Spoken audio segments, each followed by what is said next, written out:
월요봉수입니다. 12월 25일, 오늘 성탄절인데요. 일요일 오후입니다. 이번 주 시장 얘기 조금 드려보고자 합니다.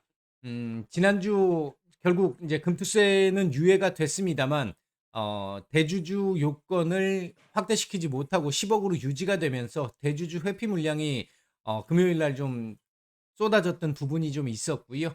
이번 주 초반도 일부 어느 정도는 좀 출회될 가능성이 좀 있는데요.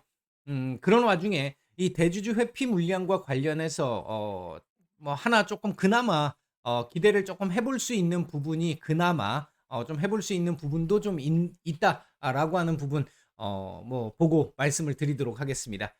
얘기를 들어보시고 도움이 되셨다고 생각되시는 분들은 구독, 좋아요 한 번씩 눌러주시면 감사하겠습니다. 자, 바로 보겠습니다.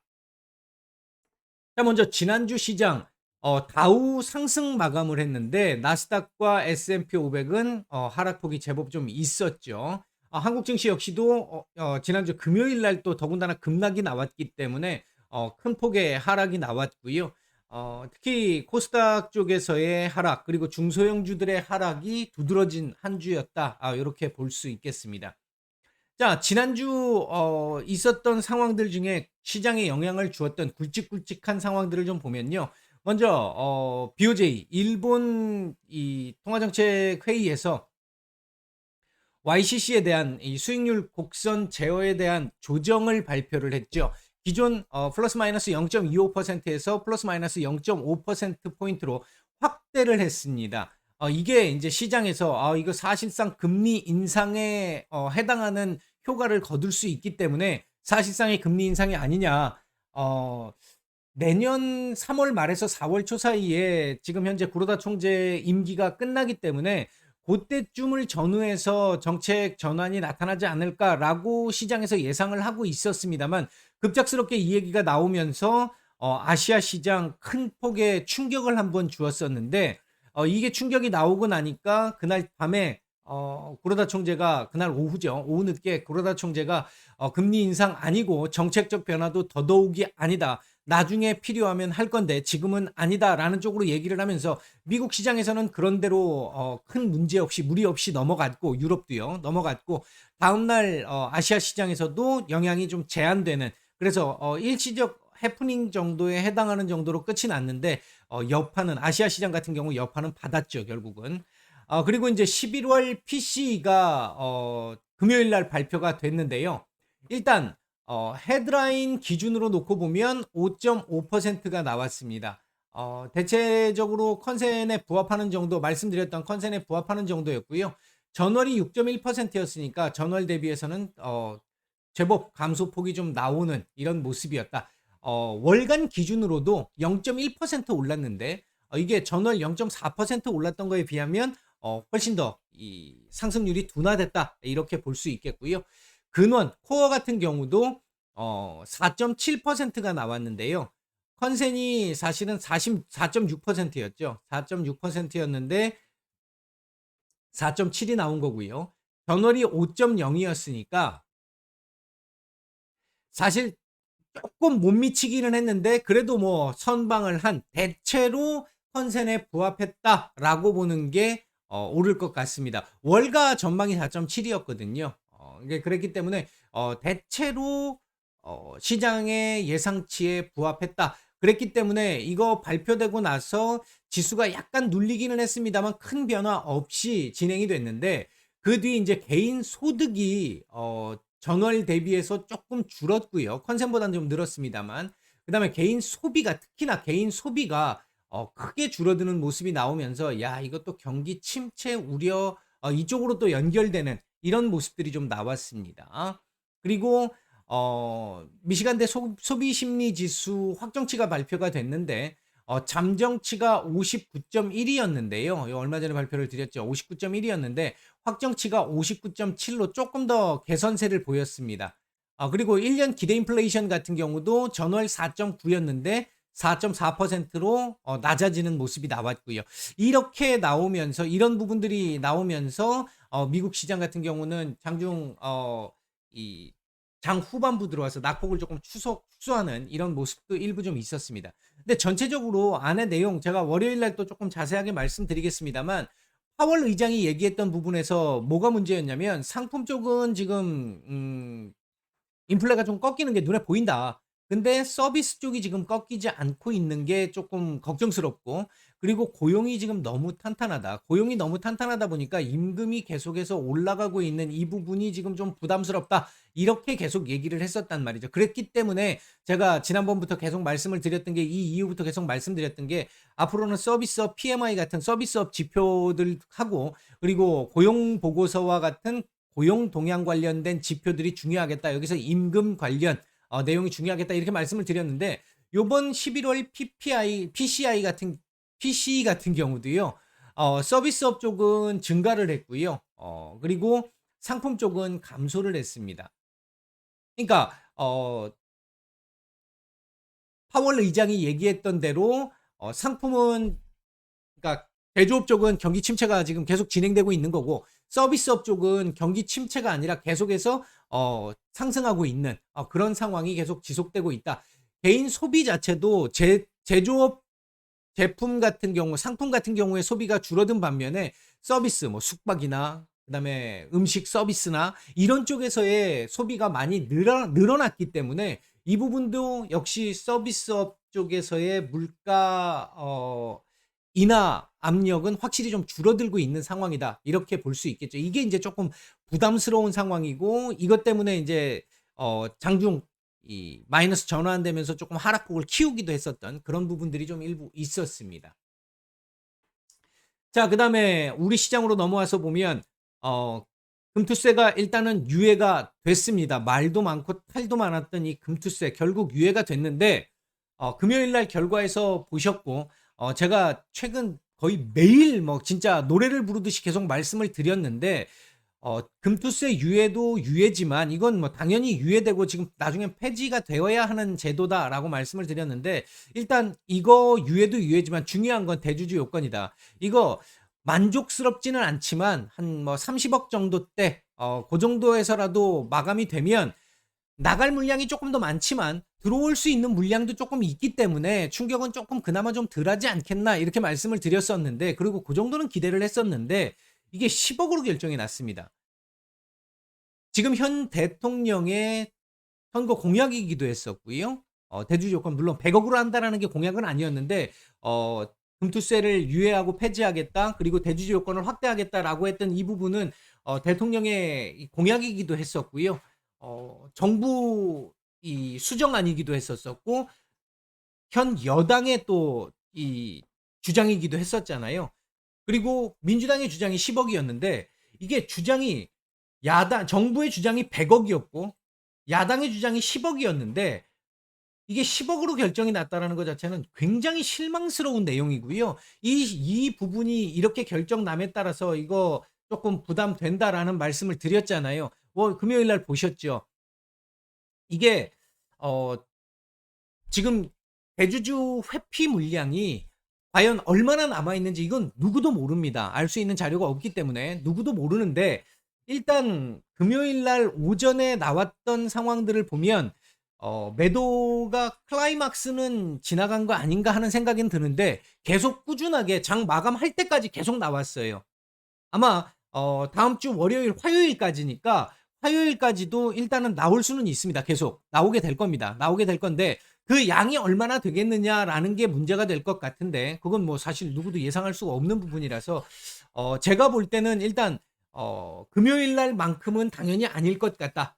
그렇고, 그다음 이제 월요일, 화요일로 넘어가면서 조금씩 줄어들다가 화요일 장 마감 무렵에 또 조금 늘어날 수 있는 정도, 그 정도 수준이 아닐까 생각이 되는데요. 여기서 변수가 하나 있습니다. 제가 이제 제목에서 긍정적인 부분도 있다라고 말씀드렸던 그 부분과 일맥상통하는 부분인데, 지금 이 대주주 요건 10억에서 사실 굉장히 이게 좀 말이 안 맞다, 지금 현실을 제대로 반영하지 못하고 있는 것이다라고 말씀드리는 것 중에 하나가 뭐가 있었냐면, 이 대주주 요건에는 직계 비존속이 다 포함된다고 말씀을 드렸잖아요. 직계 비존속. 그러니까 이게 얼마나 말이 안 되는 얘기냐면요. 우리 지금 예를 들어서 부동산 같은 경우 10억까지 비과세잖아요. 비과세가 아니라 공제가 되잖아요. 이 상황인데 10억까지 공제가 되는데 12억인가요? 하여튼 그 정도까지 공제가 되는데 이 10억이 얼마나 말이 안 되는 거냐면 물론 한 종목당입니다만 만약에 A라 G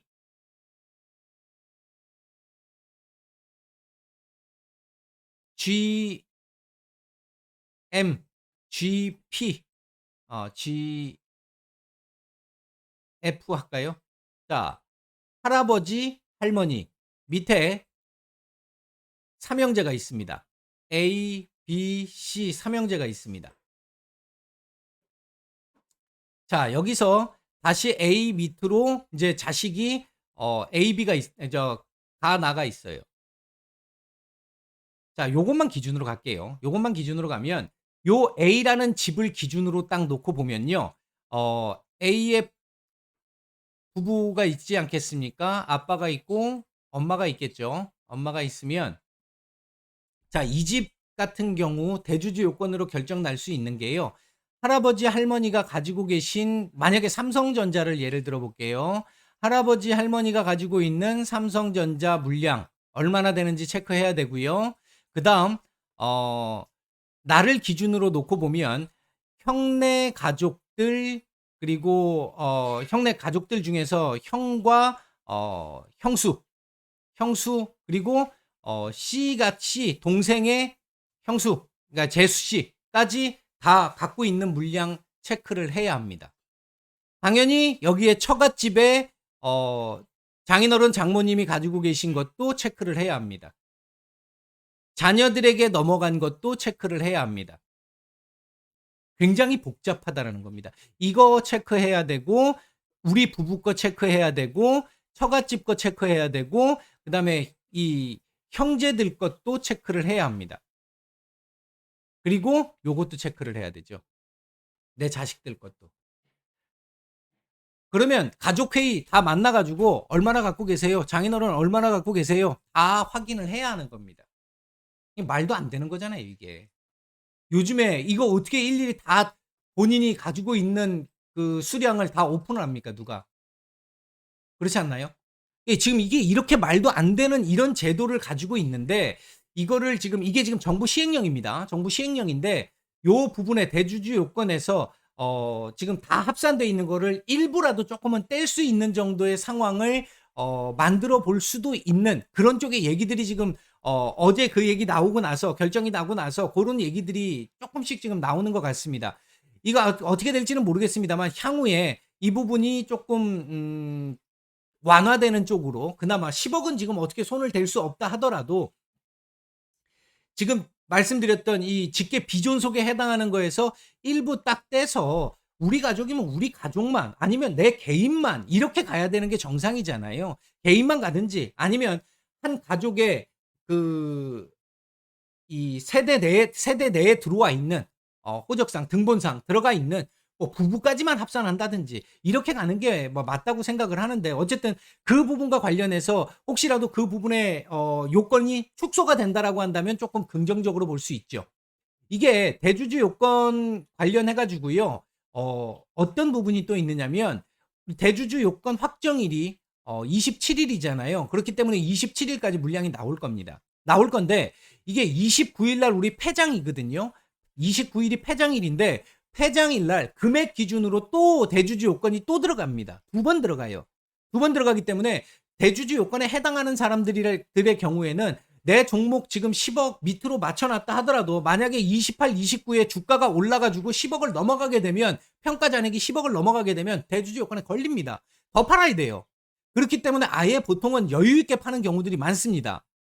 그래서 매년 이게 연말 되면 보통은 한 10월, 11월부터 본격적인 건 11월부터 시작을 하죠. 11월, 12월이 주가가 항상 계속 안 좋은 게 이것 때문입니다. 그래서 계속 다람쥐 쳇바퀴 돌듯이 박스피가 나올 수밖에 없는 상황이 계속 진행됐던 거죠, 지금까지.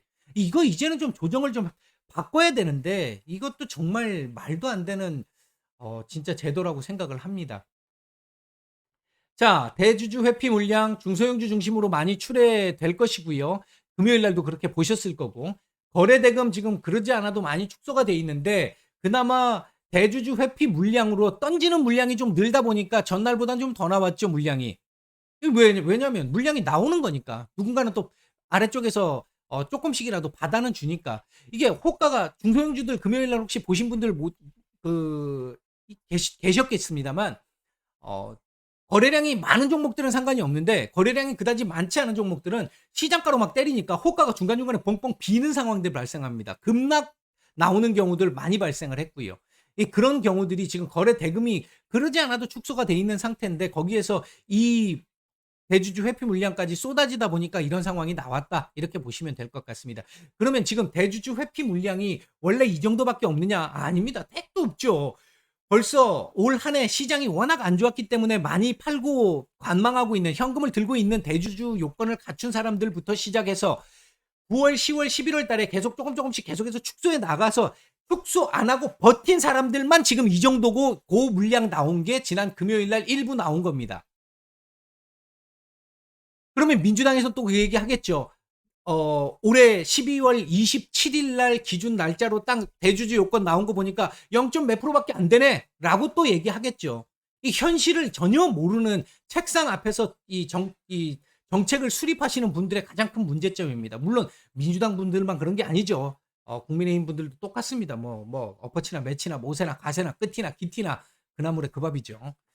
자, 그다음에 이제 중국 리오프닝 상황이 이제 지난주 확진자 수가 계속해서 늘고 있고 급격하게 늘고 있고 사망자 수도 급격하게 증가하고 있는 상황 속에서 방역 완화는 계속해서 진행하겠다라고 해서 추가적인 정책들이 계속해서 나왔습니다. 이거 내년 1월 3일부터 시행하겠다라고 하는 홍콩 쪽에서는 시행을 하겠다라는 얘기들까지 지금 나온 상태이기 때문에 중국 리오프닝 쪽 같은 경우는 1위 1비 할 수 있는 상황이기는 한데 전체적인 방향은 리오프닝 방향이 맞다. 다만 확진자 수가 피크를 치기 위해서는 1월 달 정도까지는 뭐 중국 정부에서 뭐 한 1주 안에 피크 칠 것 같다 이렇게 얘기를 하는데 발표가 나왔는데 지금 그 중국이나 아니 저 미국이나 우리나라나 유럽이나 상황들을 보게 되면 한 주, 두 주 만에 피크 치는 경우가 없었죠, 지금까지. 더군다나 인구가 이렇게 많은데.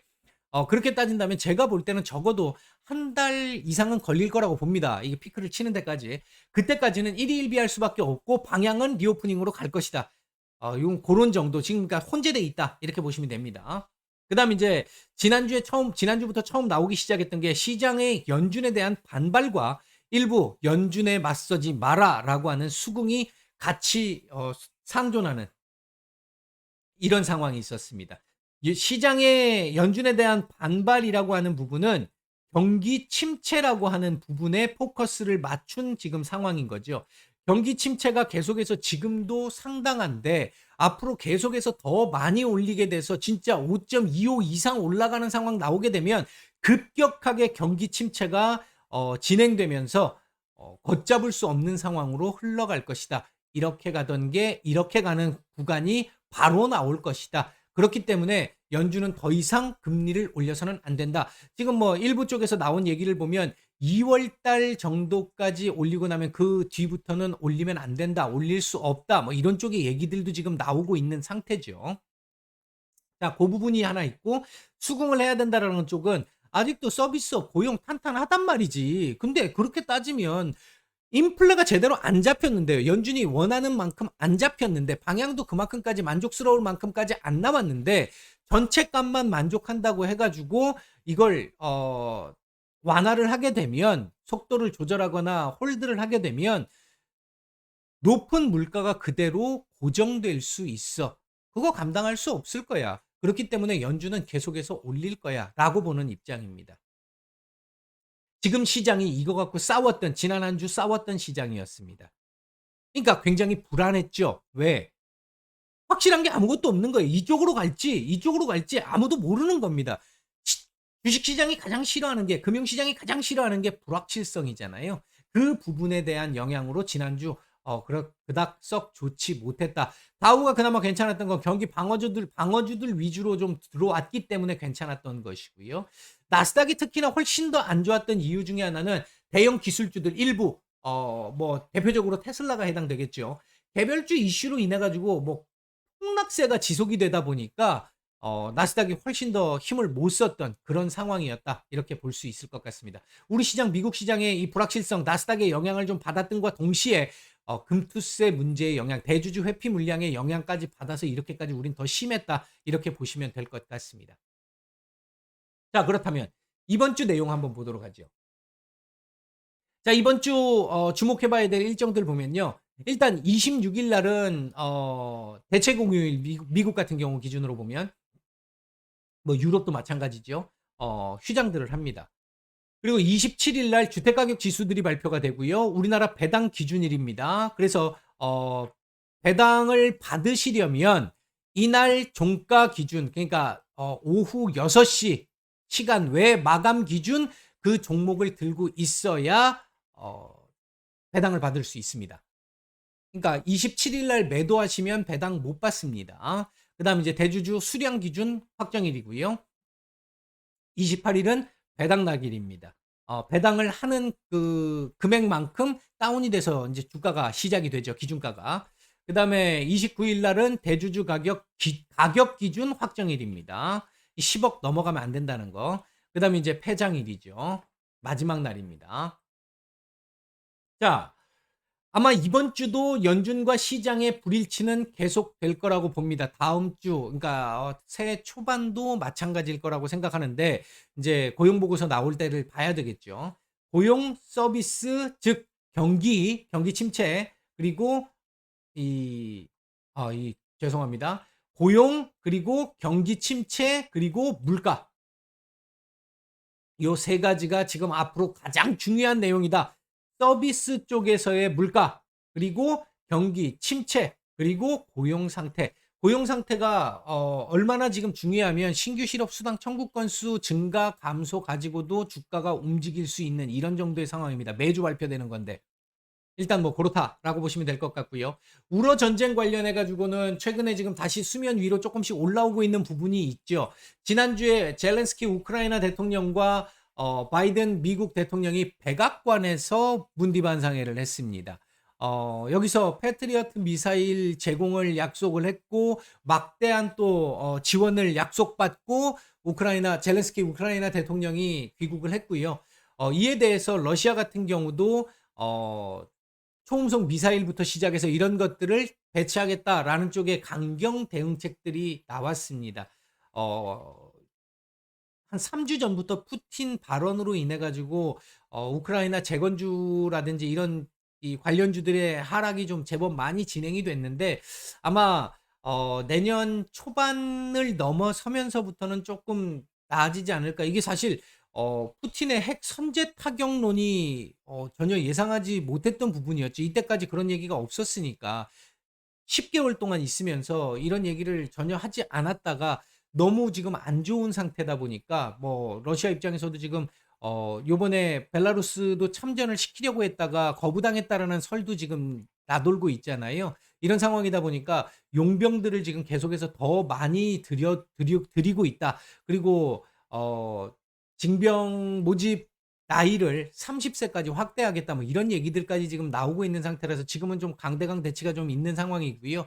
아마 지금 한겨울 계속해서 이 전력을 비롯한 이 인프라들을 지금 다 공격을 하고 있는데 러시아가 공격을 하고 있는데 요 부분에 겨울 지금 나는 거를 되게 어렵게 만들기 위해서 하고 있는 건데 요 상황 피크 지나가고 나면 그다음부터는 러시아 입장에서는 조금 좀 난감해지는 상황으로 조금씩 계속 더 코너에 몰릴 가능성이 좀 높아 보이긴 합니다. 지금 그렇다고 해서 중국이 계속 적극적으로 도와주고 있는 상황도 아니고요. 자, 그다음에 이번 주 대주주 회피 물량이 대략 27일 정도 선을 기준으로 정리가 될 것 같은데 내일 월요일은 금요일보다는 적을 것 같고요. 그다음에 화요일은 장 막판 들어가서 월요일보다는 조금 더 나올 가능성도 배제할 수는 없겠다. 금액적인 부분도 맞춰야 되니까 이 금액적인 부분까지 맞춰야 되니까 그런 부분이 좀 있을 것 같고요. 연말 북 클로징이라고 하죠, 일명. 책을 이제 마지막 장을 딱 덮는 겁니다. 이제 폐장을 얘기하는 건데 이게 이제 올 연말에 회계 장부 정리를 딱 해야 되잖아요. 이제 이런 것 때문에 전반적으로 매매를 잘 하지 않는, 그래서 거래 대금이 급격하게 그러지 않아도 축소가 되는, 우리는 원래도 지금 한동안 계속해서 적었었고 이게 결정이 너무 임박하게 나오다 보니까 이거하고 같이 겹쳐 버렸잖아요, 날짜가. 겹치다 보니까 금투세가 유예가 확정이 됐음에도 불구하고 매물이 지금 나오고 있는 상황이다. 이렇게 볼 수 있겠고요. 그다음에 중국의 리오프닝 상황 계속해서 체크해 봐야 될 것 같은데 관심을 가져 봐야 될 테마 중에 하나로 계속 봐야 되겠죠. 요런 정도가 지금 요번 주 인제 주목을 해 봐야 될 부분들이다. 이렇게 볼 수 있겠고요. 자, 이번 주 예상 코스피 레인지는 2,300 에서 2,380 정도 보고 있습니다. 지금 그 지난주 금요일 기준으로 어 코스피가 2,313 이었으니까 하단보다는 약간 위로 보고 있다. 대주주 회피 물량이 가격을 놓고 때리는, 찍어내리는 이 부분의 가장 피크는 지나갔다라는 판단하에 놓고 보면 요렇게 볼 수 있겠고, 27 일이 지나고 나면 그다음부터는 대주주들 충분히 줄여놨던 대주주들 같은 경우는 이젠 조금씩 들어올 수 있는 상황이 되거든요. 본격적으로 들어올 수는 없습니다. 왜냐하면 마지막 거래일에 이 금액 요건이 있기 때문에. 근데 이제 새로 새 판을 짤 수 있는 상황들이 조금씩 인제 27일 이후부터는 나타나기 때문에 쪼끔 그 부분에 대한 기대감도 있고요. 그리고 아까 대주주 요건과 관련된 부분에서 쪼끔 더 축소될 수 있는 가능성, 그 부분들을 놓고 보면 하단보다는 쪼끔 더 그래도 그나마 기술적 의미의 반등 정도는 좀 더 나올 수 있지 않을까 일단 보여집니다. 코스닥 같은 경우 680 에서 720 정도 보고 있고요. 이번 주 키워드는 대주주 물량 회피 그리고 연말 북 클로징 정도가 되겠고요. 관심 섹터는 중국의 리오프닝. 이 지금 계속 순환매 아마 나오게 될 겁니다. 시장 안 좋으면 계속 이런 테마들 순환매가 나올 수밖에 없습니다. 그다음에 이제 배당주들 그리고 CES 관련주들. 다음 주부터 이제 CES가 본격 시작되잖아요. 1월 5일부터가 CES 시작인데 그러다 보니 CES 관련주들은 이번 주부터 조금씩 관심을 좀 가져보는 게 맞을 것 같다. 대표적으로 이번 CES에서의 핵심 키포인트는 메타버스, XR, 그러니까 VR, AR, XR 전체적으로 체크를 좀 해볼 필요가 있겠고요. 그리고 AI, 챗봇 관련해 가지고 한동안 또 최근에 움직임이 좀 있었잖아요. 관련해서 로봇 섹터들 쪽과 지금 조금 분리돼서 움직이고 있습니다. 근데 로봇 섹터들도 꾸준하게 봐야 될 섹터입니다. 그리고 이 메타버스 관련해 가지고 보면 컨텐츠 게임 같은 것들이 대표적이고, 여기에서 이제 제가 일전에 말씀드렸잖아요. 확장될 거라고. 확장되면 결국은 메타버스를 운영하기 위해서는 반도체 섹터 안 갈 수가 없습니다. 뭐 신경 안 쓸 수가 없어요. 그리고 디스플레이 신경 안 쓸 수가 없습니다. 지난주 후반에 나왔던 디스플레이 쪽에서 OLED 관련 쪽으로 또 얘기들도 좀 나왔었잖아요. 이제 고런 쪽 같이 쪼금씩 관심을 갖고 모아가 보는 상황, 요런 부분들도 조금 관심을 가져볼 만할 것 같다. 요런 정도로 이번 주 증시 전망에 대한 말씀을 정리를 해 드리겠습니다. 남은 휴일 잘 마무리하시고 내일 뵙도록 하겠습니다. 마치겠습니다.